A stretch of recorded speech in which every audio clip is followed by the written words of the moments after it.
Hello everyone, welcome to Prema's Culinary. இன்றைக்கி நான் உங்கள்கிட்ட ஷேர் பண்ண போகிறது ஒரு புளியோதரை சேவை.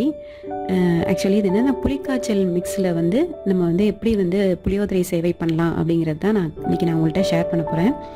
இது ரொம்ப டேஸ்டியாக இருக்கும். ஒரு குயிக்காக நம்ம இந்த புளிக்காய்ச்சல் மிக்ஸ் நம்ம பண்ணி வச்சுக்கிட்டோன்னா நம்ம ஜஸ்ட்டு இந்த சேவையில் மிக்ஸ் பண்ணிடலாம். ஸோ நீங்கள் இந்த புளிக்காய்ச்சல் மிக்ஸு நீங்கள் ஒரு 3 to 4 days வரைக்கும் நம்ம ஃப்ரிட்ஜில் ஸ்டோர் பண்ணிக்கலாம். ஸோ இதை ட்ரை பண்ணி பாருங்கள். நம்ம புளிக்காய்ச்சல் முதல்ல பண்ணிடலாம். இந்த புளிக்காய்ச்சல் பண்ணுறதுக்காக நான் கொஞ்சமாக பண்ண போகிறேன். அதனால் ஒரு கூஸ்பெரி சைஸ், அதாவது ஒரு நெல்லிக்காய் அளவில் புளி தண்ணியில் ஊற வச்சுருக்கேன். ரைஸ் சேவையை நான் தண்ணியில் ஊற வச்சிடுறேன். ஓகே, ஒரு கடாயை ஹீட் பண்ணிக்குவோம். அதில் 1 டேபிள் ஸ்பூன் ஆயில் சேர்த்துடலாம். நல்லெண்ணெய் விட்டுக்குங்க, நல்லா வாசனையாக இருக்கும். 1 டீஸ்பூன் கடுகு சேர்த்துடலாம். அதுக்கப்புறம் உளுத்தம்பருப்பு 1/2 டீஸ்பூன், 2 காஞ்ச மிளகாய். இந்த ஸ்டேஜில் நீங்கள் மிளகாய் சேர்க்கும் போது கடலையும் சேர்த்து வறுத்துக்குங்க. ஏன்னா என்கிட்ட ஆல்ரெடி வறுத்த கடலை இருக்குது, அதனால் நான் லாஸ்ட்டில் சேர்க்க போகிறேன். கடுகு பொரியட்டும். கடுகு பொரிஞ்சதுக்கப்புறம் கருவேப்பிலை சேர்த்துடலாம். அப்புறம் ஒரு பிஞ்ச் பெருங்காயம்.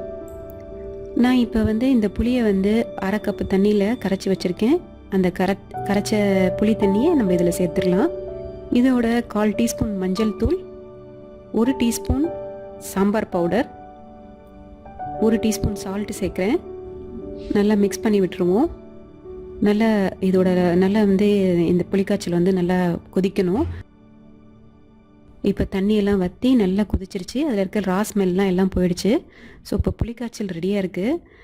ஊற வச்சுருக்க சேவையை தண்ணியெல்லாம் சுத்தமாக வடிச்சிட்டு அது பாருங்கள் இப்போ எப்படி பொலன்னு வந்திருக்கு. இதை நம்ம புளியோதரை மிக்ஸில் சேர்த்துடலாம். ஃப்ளேமை ரெடியூஸ் பண்ணிக்கிங்க. ஃப்ளேம் ஹையில் இருந்துச்சுனாக்க சீக்கிரமாக பேர்ன் ஆக ஆரம்பிச்சிடும். அதனால் ஃப்ளேமை லோவில் வச்சுட்டு அதுக்கப்புறம் நல்லா அதை இந்த புளி பேஸ்ட் நல்லா அந்த சேவையில் மிக்ஸ் ஆகிற மாதிரி நல்லா கிளறி விட்டுருங்க. ஸோ நான் வறுத்த கடலையை சேர்த்துட்டேன். இதையும் சேர்த்து அதில் ஒரு மிக்ஸ் பண்ணி விட்டுறேன். ஸோ இந்த மாதிரி நீங்கள் இன்ஸ்டண்ட்டாக புளிக்காய்ச்சல் பண்ணி வச்சிட்டிங்கன்னா நீங்கள் எப்போ வேணுனாலும் சாதத்துலேயோ இல்லை இந்த மாதிரி சேவையிலையோ மிக்ஸ் பண்ணி சாப்பிட்லாம். ஈவன் அவல் இருக்கு இல்லையா, ஸோ அதிலலாம் கூட நம்ம இந்த இன்ஸ்டன்ட் புளிக்காய்ச்சல் மிக்ஸ் பண்ணி சாப்பிட்லாம். ட்ரை பண்ணி பாருங்கள், ரொம்ப ஈஸியாக இருக்கும். உங்களுக்கு ரொம்ப பிடிக்கும். எப்படி இருந்ததுன்னு எனக்கு உங்களோட ஃபீட்பேக் எனக்கு சொல்லுங்கள். தேங்க்யூ ஃபார் வாட்சிங்.